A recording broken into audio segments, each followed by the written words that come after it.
Vedare tinokuchingamidzai zvekare kune chimwe chirongwa pano paZim Facebook Secrets and Confessions. If you have ever cheated on your partner kana kuti kuri kunzi unenge wakachitwawo nepartner yako, please come to my inbox. Then kana mauyawo kuinbox mobva mazotiudzawo nyaya dzenyu. Rekedzai tibva tapinda mumamessages atadzoka takakubatirai. Message yedu yekutanga yakamira sekudai so: hanzi makadii zvenyu mukoma Nashi, ndinokutendai nechirongwa chenyu. Inini ndiri mukadzi ane makore 32 ekuberekwa. Inini mukoma ndikudawo kumbotaura nyaya dzakaitika mushure mekunge ndauyawo kuno kuSouth Africa mujolo wandakazopindana nawo. Ndakati ndasvika kuno kuSouth Africa ndaivawo nevakomana vangu vakati wandei avo vandainge ndichidanana navo. Apa vose mukoma vainge vachingondipawo pressure yekuti ndini ndiri kuda kukuroora, uyuwo achiti ndini ndiri kuda kukuroora. Even though pakati pavo vose hakuna kana umwe zvake ainge achimbozviziva kuti ndine vamwe vakomana avo vandinodanana navo. Umwe neumwe mukoma ainge achiplaya role yake mulife. Ndakangoti ndichingosvika muSouth Africa ndokubva ndatotengerwa rino zibango refoni. Apa umwewo ndiye ainge achingonditora kuma outings almost each and every weekend. Ndaitoziva kuti ndiri kuendeswa kuma outings. At that time ndainge ndichigara nasisi vangu kuno kwatigere kuJoburg, ende sisi vangu ndingatoti navo vainge vachitokuchidzira moto wacho iwoyo, because vaingoti wose anenge angova approacha achivaudza kuti munen'ena wenyu ndamufarira, ivo sisi vaibva vazototanga kutochestera munhu uya anenge avaudza kuti munen'ena wenyu ndinenge ndamufarira. Ndakasvika pachinzvimbo chekuti ndainge ndava kusatonzwisisa kuti vakomana vacho avo vainge vachindipfimba vainge vambori vangani, zvekare nevakomana vacho vandainge ndichidanana navo vainge vambori vangani. Vamwe mukoma ndo vaiti paya pavanenge vachibva kubasa vobva vadarika vachinditora vobva vati uya timbosvika patakshop apo. Mukuzonofamba famba kudai mukoma wobva watoona munhu anenge atokupa 1000 obva atokuudza kuti sha chimbondipawo kambichana 1000 mukoma. Imari yekutoti nyangwe munhu ainge achienda kubasa aisakwanisa kuibata pa5 minutes idzo dzandainge ndichizosangana nemurume uyo anenge andipa mari pabonde. Saka ndaizotongokalkulatira kuti it is far much better kuti ndinge ndichingoita inenge ichingoda kuti inge ichiitika ipapo. Ndo kamuraramiro kacho kandainge ndichiita pandakapindawo mujoni. Zvino zvose izvi mukoma zvakazotanga kuitika zvekuti varume vakawandisa vakazotanga kuapproacha sisi vangu. I think kuti sisi vakabva vazopindwa neruchiva, because one day mukoma ndakaona sisi vangu, even though pandakavaona ivo vakabva vazokasika kuburuka mumotikari, but I think kuti ndakaona sisi vangu vakabatwa mazamu neumwe murume. Uyo murume ainge atoriwo muprocess yekundinetsa achindiudza kuti iye sezvo mudzimai wake ainge akaenda kuZimbabwe ainge ava kusada nezvemhuri yake. Inini achinditarisa zera rangu ainge akanditi ndaidhizeva kuti ndinge ndichizoita mudzimai wake. Zvino mukoma ndainge ndakamudawo murume uyu because airakidza kuti munhu aiva nezvimari zvake, mota plus aitogara full house. So I knew kuti apa kungonopinda machena, but I still had some doubts kuti kondikaenda ndikanogara kumba kweumwe mukadzi uya obva azondirova, even though sisi vangu vainge vachiti hakuna zvakadaro. Iwewe kana munhu uyu atokuudza kuti ari kuda kukuita mukadzi wake, it means kuti the whole family inenge yava kutozviziva kuti kuno kukujoni kwatova neumwe mukadzi, saka you will be safe. Asi ndakangoramba ndichingotsika madziro, kunyange zvavo baba vaya vainge vachingondipa mazi pressure. Pandakaramba ndichingovatsikira madziro ndo pandakazongotanga kungonzwa sisi vangu vava kungoti kana vakangotaura tunyaya vobva vatopinza zita rababa vaya. Ende dzimwe nguva vaikwanisa kuzototi banguru varipo paya patinenge tichingotaura nyaya vobva watonzwa sisi vatongomanikidzira kuti tinge tichizotongotaura nezvababa vaya mukoma. izvi zvakabva zvazotanga kundipa a lot of suspect until one day ndo pandakazviona sisi vangu vabuda, ende vakati vabuda ndokubva ndazovatevera ndikabva ndazovaona vagere mumotikari yemurume uya, but havana kumbogara kwechinguva chakati rebei. But pavainge vari mumotikari I think kuti ndakavaona vakabatwa zamu chairo kuti dzva nababa vaya vemotikari avo vainge vakambova approacha vachiudza sisi vangu kuti vainge vachida inini. So pandakaona makomedi ose awa ava kutanga kuitika ndo pandakabva ndazongosarudzawo umwe muchindawo, but muchinda uyu mukoma handiziviwo kuti chii chakaita kuti ndinge ndichimusarudza. Nanhasi uno mukoma ndiye achitori murume wangu, but kungoraramisanawo mukoma zvemujoni zvekungochaisana mapoto. Muchinda uyu wandakasarudza munhu wekuti ainge asina kana chii zvacho, even from the very first day randakatanga kuenda kunogara naye mukoma mumba mainge mungori nespoon 1 yakatobhenda zvayo, kamugoti chipoto nechi 1 plate stove, takatotangidza upenyu kutoti 1. Saka nekufamba kwenguva mukoma ndakati ndichitarisa chiupenyu chacho chandainge ndava kurarama ndakazotanga kungoramba ndongonzwa ndichirwadziwa, because mukoma ndiri munhu wekuti ndainyengwa nevamwe varume vekuti vanhu vainge vaine zvinhu zvavo sezvandakuudzai kuti ndakangoti ndichingopinda mujoni ndokubva ndatotengerwa zibango refoni. Apa ndainge ndakazosarudza kuti ndinge ndichinozvikanda mumaoko emunhu wekuti ainge asina kana chaainge ainacho, asi sezvisinei takangoramba zvedu tichingoraramisana zvakadaro. Ndo pandakazotangawo kujoinawo ndichiitawo zvemafacebook.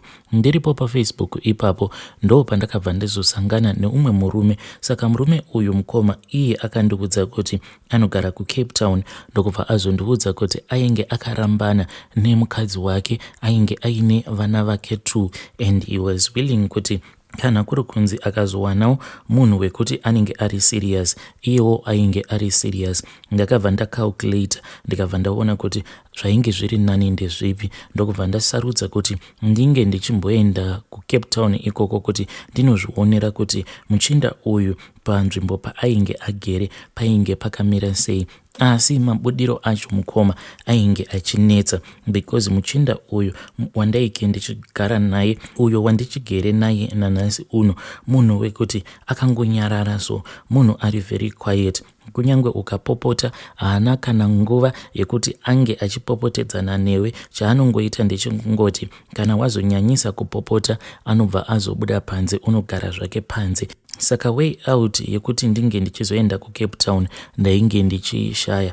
Zvino neumwe musi mukoma takangonetsana kanyaya kadiki diki, so ndikabva ndatoti chance given wakapusa iwe, ndaitoshaya kuti ndingakusiya sei, because akangonditi inini ndazoneta manje, kana kariko kamuraramiro kacho ako kauri kuda kuti tinge tichiita inini ndazosvikawo pakuneta. Ndikabva ndati kana watoneta itori bho, ndokubva ndatotora kabhegi kangu ndikabva ndabuda. Iyewo akafungidzira kuti zvimwe kuda munhu achadzoka. Izvo ndichibuda panze ndakabva ndazototsvaka airtime, ndokubva ndatofonera muchinda uya wandainge ndichidanana naye paFacebook, ndokubva ndamuudza kuti ndainge nditori munzira but mari ndainge ndisina. Akabva ati it is fine baby, usatomboita waridi zvako, rega nditsvake munhu anokwanisa kukuitira e-wallet. Ndakabva ndatoitirwa e-wallet paya mukoma, ndokutoenda ndikanobuditsa mari ndini uyo. Ndikabva ndatoenda kupark station kutonobata mabhazi, ndokubva ndaenda zvangu kuCape Town. Ndakati ndichinosvika kuCape Town mukoma ndigomira because iye muchinda ainge achinditumidzira mapictures achindiudza kuti ainge aine motikari plus ainge achizvishanda. Asi chakandinetsa ndechekuti ndakati ndichinosvika panzvimbo apo pacho pandakaburukira, muchinda iye akabva azongoramba ongopostpona achingoti ndine kabasa kangu. Ndakagara paya mukoma kuita sekunge ndicharobhiwa nemakarati nechibhegi mumaoko apa ndisingatombozivi kunzvimbo kwandainge ndiri. Dzakazoti zvino dzava kuma 5:30 ndipo pandakazoona munhu uyu achiita zvekumhanya achiuya apo pandainge ndakamira, ziya riri koko, zvichirakidza kuti muchinda uyu kwacho kwaainge akabva airakidza kuti akabva achiita zvokumhanya kuita marathoni chaiyo. akati anditora mukoma ndo paakazongotanga kungotaura dzimwe ngano dzainge dzisinganzwisisiki ende nengano dzose idzo dzaainge achitaura. Semunhu wekuti ndainge ndakadanana nevarume vakasiyana-siyana, ndakabva ndatoona kutoti ngano dzose idzi dzandiri kuudzwa tiri mukombe tichienda kwacho ikoko kwainge achiti ndokwaanogara, apa ndainge ndatozviwanira sabhuku vharazipi vangu vasina kana chituku zvacho chavainge vainacho. Takafamba nekombi iya mukoma tichibuda mutauni, ndisu uyo takananga kune chimwe chinzvimbo chekuti wega waiona kuti kunoku ndo kunogara squata rese. Ndakabva ndanopinzwa mumukuku mukoma. Muchinda ndakabva ndaona kuti ainge asina kana chaainge ambori nacho. Mapictures ose aya awo ainge achinditumidzira iye aiti paya paanenge ari kubasa ndo paainge achitora mapictures achinditumidzira, ende akaita kundibhilivhisa mukoma because sometimes aikwanisa kutopinda mumotikari ameno kuti motikari yacho aiidhiraivha zvekuba here kana kuti aizvifambisa sei, but akandibhilivhisa ndikatobhilivhawo kuti muchinda wangu wandiri kuenda kunoona ane zimotikari rake. Ndakati ndichinotarisa mumba mukoma ndakabva ndaona kuti mainge musina kana chainge chimborimo, ende muchinda uyu ainge achitozvishandirawo zvake achizviitira zvimapiece job zvekuklinira vanhu dzimba dzavo, nekuti ndakazoti ndava kumema ndokubva ndatoona kuti pasi pemubhedha ndo painge pachigara maturusi ake, painge paine reki mbiri, imwe yesimbi imwe yeplastic, zvekare painge paine foshoro iya inoshandiswa kuno kusakurisa mayadhi evanhu. Mukoma ndakabva ndati pano handigari. Manje plani yekuti ndinge ndichidzokera kuJoburg ndainge ndisisina mukoma. Sisi vangu ndakabva ndazovaudza chokwadi, ndikavaudza kuti ndichiuya kuno kuCape Town ndainge ndichifungidzira kuti muchinda uyu wandainge ndava kudanana naye munhu ainge aine musoro, but munhu wekutoti ainge asitomborina kana chaainge ambori nacho. Manje iyoyo ndainge ndisingaikwanisi. It was far much better kuti ndinge ndichidzoka zvangu kuJoburg, because kuJoburg kwainge kuri nani because ndaitomboputawo ndichiwanawo tumabasa. Sisi vakabva vati ainetsi, vakabva vazoti kwandiri zvandichaita ndezvekuti panapa bamunini tava kutovanyepera, tichavanyepera kuti kumba uko kwaita nhamo, iwewe kana wava kutaura nabamunini make sure kuti uchatotaurawo uchitochema, tobva tatoita sekunge tiri kufanira kuti tinge tichitoenda kumusha. Mukoma ndo zvatakabva tazoita ipapo. Sisi ndokubva vazotaura neboyfriend yangu inova iri iyo yandigere nayo kusvika muzuva ranhasi, ndokubva vazoudza boyfriend yangu kuti kumba kwainge kwaita nhamo, apa inini ndaitofanira kuti ndinge ndichivapo paground. Iyo boyfriend yangu at that time akabva ati zvino ini ndinokwana pai because munun'una wenyu akanditiza. Sisi vakabva vati vanatsano venyu bamunini vari kumusha. Mashoko avo avakataura ndeyekuti isusu uyo ndiye watinoziva kuti ndiye mukwasha wedu, kana tava kungodawo mwana wedu tichamubvunza kuti ko mwana wedu aripi, because tainge takatoitiswa ma-introductions but ainge ari ma-introductions aya epamafoni.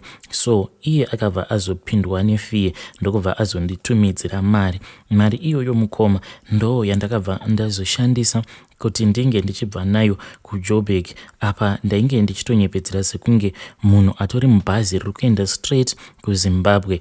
Asi zvandakazoita ndezvekuti ndakabva ndazobatana nasisi ndokubva tatopinda mutraki zvedu tikabva tamboenda kumusha. Taenda kumusha kuya takanoti garei, then tati garei ndo pandakabva ndazotaura neboyfriend yangu ndikamuudza kuti ndainge ndava kuda kudzoka. Saka pose apa pandainge ndiri munzira ndichienda kumusha, boyfriend ainge atondiregerera kudhara, ndiye akazototitumidzira mari zvekare yekuti inini ndinge ndichikwanisa kunoaplya passport nekuti ndainge ndisina passport, ndokubva azotitumidzira mari yekuti tinge tichikwanisa kuzodzoka kuno kuSouth Africa.